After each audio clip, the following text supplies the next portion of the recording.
Hi hello welcome to news 8 Telugu channel. This is Paritala Murthy. So ముందుగా నా ఈ reviews ఆదర్శన మీ అందరికీ పేరు పేరున కృతజ్ఞతలు తెలుపుకున్నా. దివాళీ స్పెషల్ ఎపిసోడ్ అనేది కొన్ని కారణాల వల్ల చేయలేకపోయాం. కొంచెం హెల్త్ ఇష్యూ ఉంది. ఇప్పుడు నౌ సెట్ అయింది. సో బ్రహ్మాండంగా ఉంది.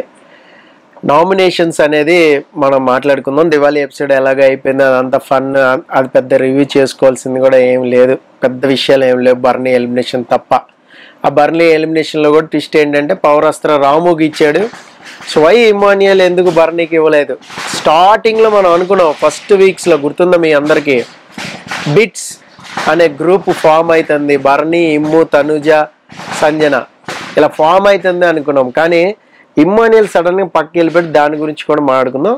ఇక నామినేషన్స్లో ఏంటి పాయింట్స్, నామినేషన్స్ అనే ప్రక్రియ ఏంటి అనేది మనం క్లియర్గా తెలుసుకుందాం. అయితే ఇట్లాంటి నామినేషన్స్ అవసరమా అంటే Emmanuel and Ayesha, okay, power అస్త్రాల భాగంగా ఇమాన్యుయల్కి ఒకటి ఉందట. ఆయిషాకి ఎలాగో నామినేషన్ పవర్ వేసింది కాబట్టి వీళ్ళిద్దరికి బెలూన్స్ పగలగొట్టుకుని ఎవరికి ఎన్ని టికెట్స్ వస్తాయి వాళ్ళు ఎవరిని నామినేట్ చేయాలి, పాయింట్స్ పెడితే వాళ్ళు నచ్చిన వాళ్ళకి ఇవ్వచ్చు. ఒక టికెట్ కావాలంటే వాళ్ళు ఉంచుకోవచ్చు. అందులో కూడా ఆయిషాకి డైరెక్ట్ నామినేషన్ ఒకటి వచ్చింది ఆల్రెడీ. సో కంపల్సరీ ఉంచుకోవాలి, ఒక టికెట్ ఇవ్వాలి. సో ఇలాంటి నామినేషన్ అవసరమా? ఎందుకంటే వన్స్ వైల్డ్ కార్డ్ ఎంటర్ అయిన నెక్స్ట్ వీక్ నామినేషన్ ఎలా ఉండాలి, మీరా నేనా, నా ఆట నాది, మీ పర్సెప్షన్ మీది, ఇలా ఉండాలా. డైరెక్ట్ నామినేషన్ ఉండాలి. ఒక పర్సన్ ఒకరు నామినేట్ చేయమని, ఎక్కువ మంది ఉంటే 15 నామినేషన్లు అయిపోతుంది కదా టక్మని. సో అప్పుడు ఎవరికి ఎక్కువ ఓట్లు వచ్చినాయి వాళ్ళని తీయండి. వై ఇలాంటి నామినేషన్ అనేది? ఇమాన్యుయల్కి పవర్ అస్త్రాల్లో 3 పవర్స్ ఎందుకు ఇవ్వాలి? ఒకటి ఇవ్వచ్చుగా. ఇది కొంచెం ఏమైనా బిగ్ బాస్ పార్షియాలిటీ ఏమైనా చూపెడుతున్నాడు కంపల్సరీ నాకు అనిపిస్తుంది. మీరైతే కామెంట్ చేయండి. ఇమాన్యుయల్ ఫ్యాన్స్ ఎవరున్నా సరే నాకు సంబంధమే లేదు. ఎందుకంటే ఒక పవర్ ఇచ్చారు, ఒకళ్ళు సేవ్ చేయమని పవర్ ఇచ్చారు, ఓకే. 3 పవర్లు దేనికి? 3 పవర్లు దేనికి అసలు? దానికి చెప్పండి. పవర్ అస్త్రాకి అంటే మిగతా వాళ్ళు ఎవరు ఆడద్దు, ఇమాన్యుయలే డిసైడ్ చేసేలా. సో ఇమాన్యుయల్ టాప్ 5 తీసుకెళ్ళిపోయింది డైరెక్ట్గా కావాలంటే. ఎవరు వద్దన్నారు? సో దీని మీద సపరేట్ వీడియో కూడా చేస్తాను. సో నాకు అసలు భయంకరమైన బీపీ కూడా వచ్చేస్తుంది దీని గురించి. ఫస్ట్ ఇమాన్యుయల్కి వచ్చినాయి 5 టికెట్లు వచ్చినాయి. సో అక్కడ ఇమాన్యుయల్ని మాట్లాడటం అందరూ కూడా కాస్త పాయింట్స్ అయ్యి పెడతా, నేను ఇది పెడతా, నేను వీళ్ళని నామినేట్ చేస్తా, ఇది నా పాయింట్, ఇది నా పాయింట్ అని చెప్పుకున్నారు. So right, okay. కళ్యాణ్కి 1, దివ్యకి 2, రమ్యకి 1, తనుజకి 1, రీతుకి 2 ఇట్లా ఇచ్చాడు. తన దగ్గర ఏమి ఉంచుకోవాలా, ఉంచుకునేవాడిని కదా అని ఎప్పుడు రియలైజ్ అయ్యాడు? తనకు కావాల్సిన మమ్మీని కళ్యాణ్ నామినేట్ చేసేసరికి అక్కడ రియలైజ్ అయ్యాడు. సరే కళ్యాణ్ చేసిన పిచ్చి పని, అది వదిలేద్దాం, దాని గురించి మాట్లాడదాం. ఫస్ట్ ఆయిషా, సాయి, సంజన డైరెక్ట్ తనతోనే తను ఒకటి ఉంచుకుంది. సో ఫస్ట్ ఆయిషా నామినేషన్ చూద్దాం. సో రీతు చౌదరి టార్గెట్టే రీతు. ఫస్ట్ తనుజ అంది, తర్వాత ఈ బాయ్స్ని తోమే చోట ఇద్దరికి టఫ్ ఫైట్ అవుతుంటే అమ్మా నువ్వే నాకు కావాలన్నట్టు. సో వీళ్ళిద్దరి మధ్యలో రగిలిందనమాట. అసలు మామూలు రగలటం కాదు ఇది. నీ యాటిట్యూడ్ పోవే అంటే పోవే, ఈ రేంజ్కి వెళ్ళిపోయింది. లైవ్లో చూసిన వాళ్ళకైతే అర్థమైపోద్ది. సో మామూలుగా లేదు. నువ్వు ఓవర్ యాక్షన్, లవ్ కంటెంట్ తప్ప ఏమి ఇవ్వట్లేదు. సరే ఓకే, నీకు అనిపించిన పర్సెప్షన్ నువ్వు చెప్పు. నాకు ఇక్కడ రీతు పాయింట్స్ కొన్ని బాగున్నాయి ఆయిషా మీద. ఏంటంటే నాది ఓవర్ యాక్షన్ అయితే నీదేంటి, నువ్వేం గేమ్ ఆడావు, నువ్వు కూడా అడుక్కున్నావు కదా, నువ్వు కూడా సపోర్టింగ్గా ఆడావు కదా. ఇది నాకు రీతు వ్యాలిడ్ పాయింట్ చెప్పిందని అనిపించింది. నేనేం రీతుని వెనకేసుకుని రావట్లా. ఆయిషా వర్సెస్ రీతులో నాకు ఎందుకో రీతునే నచ్చింది. సో ఆయిషా ఎందుకో కొద్దిగా యాటిట్యూడ్, ఆ లెవెల్ అదంతా చూపిస్తుందని నాకు అనిపిస్తుంది. ఎక్కడా కూడా మామూలు నామినేషన్ అనేది లేదు. అంటే ఒక నీ గేమ్ ఇది, నీ పాయింట్ ఇది, అదేం లేదు. సో వాట్ ఎవర్ తను జెన్యున్ కంటెంట్ ఏదైతే అందో, నాకు జెన్యున్గా ఏమని అనిపిస్తుందో అదే చేస్తున్నా అని ఆల్మోస్ట్ నాగార్జున ముందు కన్ఫెషన్ రూమ్లో చెప్పుకుంది. ఇక పవన్ కన్ఫ్యూజన్లో ఉన్నాడు కానీ రీతుకు ఆడియన్స్ మద్దతే తెలిపారు అక్కడ. సో ఎందుకు అంటే ఇందుకే. సో కొన్ని విషయాల్లో ఏంటంటే ఆయిషా పగపట్టేసింది రీతు విషయంలో. సో అందుకని చెప్పే రీతుని నామినేట్ చేసింది. ఈ వీడియో లెంతీగా ఉంటుంది, అయినా కూడా చూడండి, చాలా పాయింట్స్ ఉంటాయి. ఆ తర్వాత దివ్య ఆయిషా నామినేట్ చేసింది. ఏంటంటే మాట అనేటప్పుడు తీసుకోవాలి, ఇక్కడ సాలిడ్గా ఇచ్చింది ఆయిషాకి. సో అనేస్తున్నావు నువ్వు.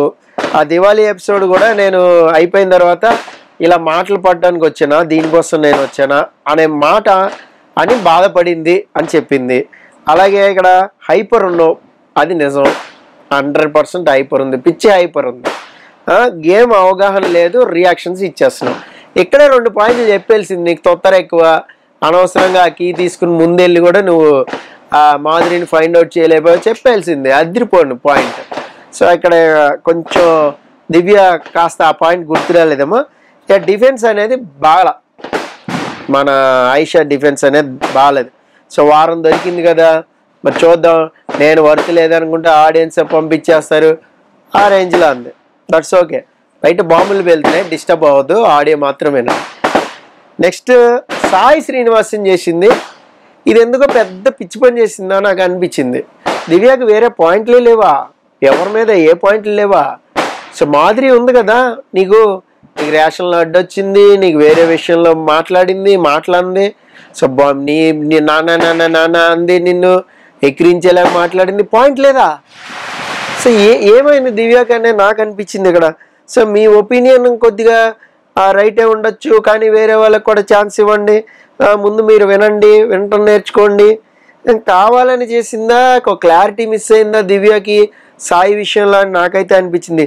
మీరు ఒక మ్యానిపులేటర్, మీకు అనుకూలంగా మార్చేస్తారట.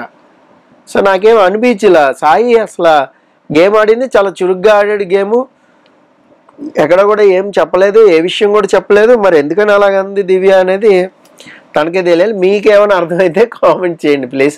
సో ఒక ఆవిడ కామెంట్ చేసిందండి, నాకు బాగా నచ్చింది మొన్న. సో బ్రహ్మాండమైన కామెంట్, అది మనం మాట్లాడుకుందాం, ఒక ఎపిసోడ్ చేస్తా చెప్పిన కామెంట్ని. Note this point. నెక్స్ట్ ఇక్కడతో ఆయిషాది అయిపోయింది. దాని తర్వాత ఇమ్మాన్యుయల్ 1 by 1 వచ్చారనమాట. First Ritu versus Ayesha, Ritu versus Ramu. బాబా మామూలుగా పేర్లేదు ఇద్దరికి. ఇక్కడ రీతు ఏంటంటే ఆయిషాని రివెంజ్ నామినేషనే చెప్తే వినట్లేదు. అసలు ముందు నువ్వు విను, నీ యాటిట్యూడ్ మార్చుకో. అలాగే నీది సేఫ్ గేము, నాది సేఫ్ గేమ్ కాదు. నువ్వు గేమ్ ఆడు, ఫస్ట్ గేమ్ ఆడి తర్వాత వేరే వాళ్ళ మీద పాయింట్లు చెప్పు. అలాగే కంటెంట్ ఇస్తున్నావు నువ్వు, ఆ గిన్నెలతో తరిమింది కంటెంట్ ఇస్తున్నావు అని నువ్వు సంజనాతో అన్నావు అని. అక్కడ పాయింట్ ఏంటంటే, అక్కడ వాళ్ళిద్దరూ ఒక మీటింగ్ పెట్టినప్పుడు అందరూ కూడా ఒక గిన్నె, ఎవరో సుమన్ శెట్టి గారు చేసిన గిన్నె రాత్రి అక్కడ పడేస్తే అది ఎవరు తోమాలని ఒక డిస్కషన్ పెట్టినప్పుడు వెళ్ళి సంజన తోమేస్తే, మీరెందుకు తోమేస్తున్నారు, మేము ఇక్కడ మాట్లాడేది దేనికి, మిమ్మల్ని గేమ్ ఆడనివ్వరా అనే మాట అన్నది. గేమ్ ఆడనివ్వరా అంటే ఏంటి, కంటెంట్ ఇవ్వనివ్వరా అనే కదా. సో అదే పాయింట్ చెప్పింది రీతు. నాకు ఎందుకని ఇక్కడ నోరు మూసుకుని ఉండు నువ్వు అనేసరికి దాన్నే పట్టుకుని వెళ్ళాడింది కానీ ఆయిషా. బట్ ఆ మాత్రం అనటం కరెక్టే, ఎందుకంటే వాళ్ళు విన్నట్లా హైపర్ అయిపోతుంది. మనం ఏదైనా చెప్తుంటే వినాలి కదా, ఎవరైనా వినట్లేదు. నెక్స్ట్ రాముని ఎందుకు చేసింది రీతు అనేది నాకు పెద్ద క్వశ్చన్ మార్క్. ఏంటంటే అసలు కనిపించట్లా, ఫైర్ స్టామ్ వస్తే అటే వెళ్ళిపోతున్నావు, నువ్వు డిఫెన్స్ మీదే నువ్వు ఎవరితో సపోర్ట్తోనే నువ్వు కెప్టెన్ అయ్యావు, సపోర్ట్ లేకపోతే ఆడలేకపోతున్నావు, నీ తప్పు ఉన్నప్పుడు నువ్వు ఒప్పుకోవు సంచాలకు. కానీ మళ్ళీ సంచాలకు పాయింట్ చెప్పింది, అరే నువ్వు ఫాల్ గేమ్ ఆడి, నువ్వు తొక్కలా గేమ్ ఆడి నన్ను అంటావు ఏంటి అని మొత్తుకున్నాడు రాము. నాకైతే రాముకి టిక్ కొడేస్తా, సమస్య లేదు. రాము పర్ఫెక్ట్గా డిఫెన్స్ చేసుకున్నాడు. సో రాము తప్పలేదు. అనవసరంగా రీతు ఆ నామినేషన్ వేస్ట్ చేసుకుంది. అనవసరంగా ఇమ్మాన్యుయల్ కూడా రీతు చేతిలో 2 పెట్టాడు. Next Ramya versus Tanuja. So స్పెషల్గా వీడియో చేస్తే చూడండి, ఇది లెంత్ సరిపోదు ఈ వీడియోలో. సో అది మనం సపరేట్గా మాట్లాడుకుందాం. మళ్ళీ తనూజ రమ్యని చేయడం అది సపరేట్గా ఒక స్పెషల్ వీడియో చేసా, చాలా పాయింట్స్ అందులో మాట్లాడా, ఎవ్వరు మిస్ అవ్వద్దు, డోంట్ మిస్ దట్ వీడియో. దీని తర్వాత అది వస్తుంది చూడండి. నెక్స్ట్ సాయి పవన్ కళ్యాణ్ వెళ్ళి చేసాడబ్బా, అదే పాయింట్లెస్ లాగా అనిపించింది నాకు. అది బాల్ గేమ్ అప్పుడు నువ్వు వెన్నుపోటు అయ్యావు కదా, మరి డిమోన్ నీకు చేశాడు కదా, మరి అలాంటప్పుడు అలాంటి బాండింగ్స్ నువ్వు పెంచుకుంటున్నప్పుడు ఆ పవర్ ఆఫ్ ఇమ్యూనిటీని మీరు అంతా నాకు ఇచ్చినప్పుడు మీరు ఎందుకు దాన్ని డిఫెన్స్ చేశారు? నాకు పవర్ ఆఫ్ ఇమ్యూనిటీ ఉంటే మీకేంటి నష్టం? మీకు వెన్నుపోటు పొడిచిన వాళ్ళ మీద కదా మీరు దాడి చేయాలి. ఇది ఏందో పాయింట్, బేస్లెస్ పాయింట్ లాగా అనిపించింది నాకు ఎందుకనో. కళ్యాణ్ని వేరే విధంగా కూడా చేయొచ్చు. కళ్యాణ్ నువ్వు ఫస్ట్లో ఆడలేదు, నేను చూశాను బయట, తర్వాత నువ్వు ఏదో 2 గేమ్లు ఆడావు, బాల్ గేమ్లో ఇమ్మాన్యుయల్తో కలిపి ఆడావు, బట్ అది కూడా అంత పెద్దగా వెళ్ళలేదు. నువ్వు నీ ఫ్రెండ్ అనుకున్న డిమోన్ పవన్ నిన్ను తీసాడు, దాన్ని పెద్ద నమ్మక ద్రోహం అనుకున్నావు, చీటింగ్ అనుకున్నావు, మళ్ళీ తర్వాత మళ్ళీ ఎందుకు వాళ్ళతోనే కలిసిపోయావు. ఈ పాయింట్ పర్ఫెక్ట్గా చెప్పుంటే వెళ్ళిపోను కదా. తిప్పి తిప్పి తిప్పి తిప్పి ఏం చెప్పాడు సాయి, అసలు మీకైనా అర్థమైందేమో కామెంట్ చేయండి. నెక్స్ట్ తనూజ రమ్యాన్ చేసింది, దీని మీద వీడియో చేశా. నెక్స్ట్ కళ్యాణ్, అబ్బా ఇది స్పెషల్గా మాట్లాడతాం మనం. సంజనాన్ని తీసుకొచ్చి సంజనాన్ని చేయడం ఏంటి కళ్యాణ్, నాకు అర్థం కాలేదు. నీకు చూపించిన వీడియో ఏంటి, నువ్వు చేయాల్సిన నామినేషన్ ఏంటి? చేస్తే రమ్యాన్ చేయాలా డైరెక్ట్గా. ఎవరే అమ్మాయిలు పిచ్చోడు, నేను అమ్మాయిలు పిచ్చోడు, నువ్వు చూసావా? ఏం చూసావు చెప్పు. నేను ఎవరినైనా వెళ్ళి అగ్గు చేసుకున్నానా, నేను లేదంటే ఎవరినైనా గోకానా అనిపించు, తనుజతో అనిపించు ఇప్పుడు, లేదంటే రీతుతో అనిపించు, లేదంటే వేరే అమ్మాయితో ఎవరితోనైనా అనిపించు, దివ్య వచ్చింది ఇన్నాళ్ళైంది అనిపించు. ఛాలెంజ్ చేసే దమ్ము లేదా, అడిగే దమ్ము లేదా? సరే రమ్యాని ఆల్రెడీ తనుజ చేసింది, మళ్ళీ తను చెప్పేసింది కదా, నేను ఎందుకు చెప్పడం పాయింట్ అని అక్కడ ఇమ్మానియల్ బతిల్లాడు కదా. మాధురిని చెయ్యి, ఏమైంది? సరే మాధురికి ఇమ్యూనిటీ ఉందనో ఏది ఉందనో ఆపేసుకుందారనో పక్కన పెట్టేసుకుందాం. సో వేరే పాయింట్ మీద చేయి, వేరే వాళ్ళని. వెళ్ళి సంజనాన్ని చేయడం ఏంది? సంజనాన్ని చేయడం అనేది ఎలా ఉంది అంటే, ఇక్కడ ఇమ్మానియల్ పవర్ ఇచ్చినందుకు ఇమ్మానియల్కి వెన్నుపోటు పొడిచినట్టు ఉంది. ఇమ్మానియల్ అన్నది కరెక్ట్, అరే నా దగ్గర ఉంచుకోవాల్సింది, నువ్వు నాకు చెప్పింది ఒకటి, తనూజాని నామినేట్ చేస్తానన్నావు, తనూజ మీద నువ్వు ఏ పాయింట్ చెప్తావో ఆడియన్స్కి తెలియాలని నేను అనుకున్నాను. కానీ నువ్వు చేసింది ఏంటి, ఇది మోసం. డిమోన్ పవన్ గారు చేసింది మోసం అయితే నువ్వు ఇప్పుడు చేసింది కూడా మోసం అన్నాడు. కరెక్ట్గానే అన్నాడు ఇమ్మానియల్, 100% కరెక్ట్గానే అన్నాడు. తను ఉంచుకుని ఉంటే తనూజని చేసేవాడట. మరి ఆ పాయింట్ ఏంటో అక్కడ పక్కన తనూజ రియాక్షన్ చూడాలి, షాక్ మ్యాచ్ షాక్ తింటుంది. సో ఇక్కడ నమ్మక ద్రోహం అనే మాట అనేది వచ్చింది. ఇక్కడ సంజనాన్ని చేయడం అనేది ఆ పాయింట్ కూడా చూడండి. ఫైర్ స్టామ్స్ వచ్చిన తర్వాత ఆమె ఒరిజినాలిటీ గేమ్ పోయింది. మీరు ఒకప్పుడు అసలు ఏంటి మీ గేమ్ అంటే ఏంటి, మేమంతా ఫ్యాన్స్ మీకు, ఇప్పుడు ఏమైపోయారు మీరు? ఇట్లా వెళ్ళిందనమాట. తనూజ అని చేస్తానన్నావు కానీ చేయలేదు అని అక్కడ ఇమానియల్ బాధ. అలాగే ఈ గేమ్ ఏదైతే ఉందో పవన్ కళ్యాణ్, తనూజ, రమ్య, మాధురి, ఇది ఓపెన్ అప్ అయిపోవాలా? Same hide and seek game ఆడతారు, నాకు అర్థం కాదు. అరే కమాన్ ఓపెన్ అప్, ఆడియన్స్ అందరూ తెలిసింది కదా, హౌస్లో ఉండి మీకు తెలియట్లేదా? నెక్స్ట్ సంజన చేసింది చూడండి, దివ్యాని చేసింది. ఇది కంప్లీట్గా దివ్య సంజన ప్లాన్ని బయట పెట్టింది, కానీ సంజన దానికోసం చేయలా. ఇక్కడ లీడర్ బోర్డులోంచి తీసేసావు అనే పాయింట్ ఒకటి చెప్పింది. అలాగే యాక్చువల్ రాముని చేద్దాం అనుకుంది, కానీ రాముని చేయలేదు. కావాలని తీసుకుని వచ్చారు మీరు మమ్మల్ని, మీరు ఇమ్మానియల్కి రాముని చేస్తానని తీసుకున్నారు టికెట్, కానీ నన్ను చేశారు. అంటే మీ ఓట్ల కంటే కూడా నా ఓట్లు తక్కువ, నేను ఎలిమినేట్ అయిపోదాం అని మీరు అనుకుని నన్ను లాగారు అట.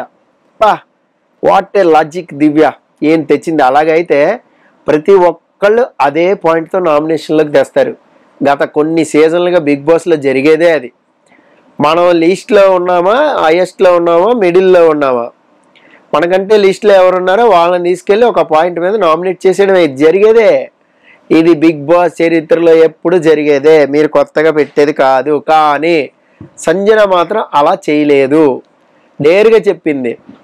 నేను మేజర్ రీజన్ నువ్వే భరణి వెళ్ళిపోవడానికి అని ఒక పాయింట్ అంది సంజన. ఇక్కడ మాత్రం నేను కొంచెం సంజనకి కట్ చేస్తా, ఎందుకంటే అసలు భరణి నామినేట్ చేసిందే సంజన. అన్నా అని అసలు నీకు సాక్రిఫైస్ చేసింది ఆయన, కానీ నువ్వు ఆయనకి వెన్నుపోటు పడిచేలాగా నువ్వు భరణి నామినేట్ చేసి ఆయన వెళ్ళిపోయాడు. ఈ పాయింట్ అంది దివ్య, కానీ కట్ చేశారు. మీకు సో లైవ్లో చూసిన వాళ్ళకి అర్థమైపోయి ఉంటుంది, ఇదైతే కట్ చేశారు. బట్ భరణి వెళ్ళిపోవడానికి రీజన్ అయితే తనే. నెక్స్ట్ గౌరవ్ అసలు చాలా గుడ్డిగా ఆయిషాని సేవ్ చేసాడబ్బా. ఇది హౌస్లో ఎవ్వడికి దమ్ము లేదా గౌరవ్ని అడిగే దమ్ము. గౌరవ్ అసలు ఏ పాయింట్ మీద ఆయిషాని నువ్వు సేవ్ చేస్తున్నావు, మిగతా వాళ్ళని ఎందుకు చేయలేవు అని అడిగే దమ్ము లేదా? దమ్ము శ్రీజ ఉంటే ఖచ్చితంగా అడిగి ఉండేది, ఏ పాయింట్ మీద ఆయిషాని సేవ్ చేసావు, ఏం గేమ్ ఆడింది, ఏం చూసావు, నీకు నామినేషన్ పాయింట్ నచ్చలేదా, ఏ పాయింట్ నచ్చలేదు, ఎవరు చెప్పిన పాయింట్ నచ్చలేదు. ఇప్పుడు ఆయిషాని నామినేట్ చేసింది ఎవరు? తనూజ, రీతు, ఇద్దరు నామినేట్ చేశారు కదా. సారీ తనూజ చేయలే, తనూజ రమ్యాని చేసింది. రీతు ఆయిషాని చేసింది కదా.